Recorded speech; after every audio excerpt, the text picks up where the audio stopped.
بسم اللہ الرحمن الرحیم۔ السلام علیکم۔ اسلام پاکستان سے میاں شفیق آپ کو سلام پیش کرتا ہوں۔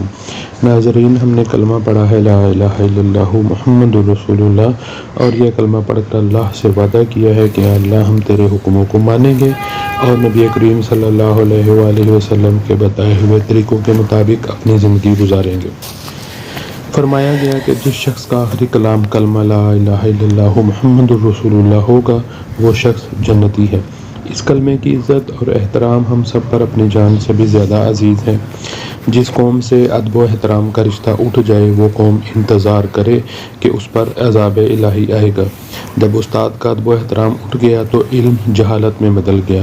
جب قرآن کا ادب ختم ہوا تو قرآن سینوں سے نکل گیا۔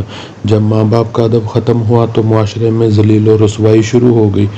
اور اب جب کہ کلمہ لا الہ الا اللہ محمد الرسول اللہ صلی اللہ علیہ وآلہ وسلم کا ادب و احترام اٹھ رہا ہے تو سمجھ لو کہ آخری وقت میں کلمہ نصیب نہیں ہوگا۔ ہمارے کلمے کا ادب اس حد تک ختم ہو چکا ہے کہ یہ کلمہ اب قبروں کے سرہانوں پر کتبے کے ساتھ لگا ہوتا ہے اور یہ زمین میں دھنستا جا رہا ہے۔ لیکن مجال ہے کہ کسی بھی فرد کو اس کا خیال آئے۔ گھر والے تو یہ کتبے لگا کر غائب ہو جاتے ہیں، ان کو تو خبر ہی نہیں رہی کہ پیچھے کیا ہو رہا ہے۔ ہمیں خدا کا خوف نہیں رہا، علم ہونے کے باوجود جہالت میں ڈوبے ہوئے ہیں۔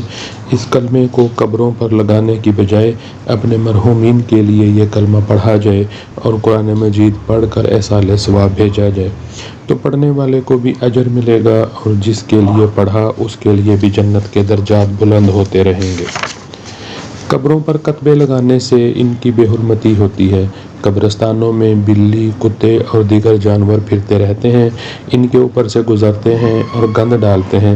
اس بات کا خصوصی خیال رکھا جائے کہ قرآن مجید، کلمے اور دیگر دینی اور مذہبی باتوں اور کاموں کی بے حرمتی نہ ہونے پائے۔ اس طرح ہم دنیا میں بھی رسوا اور آخرت میں بھی ذلیل ہوتے رہیں گے۔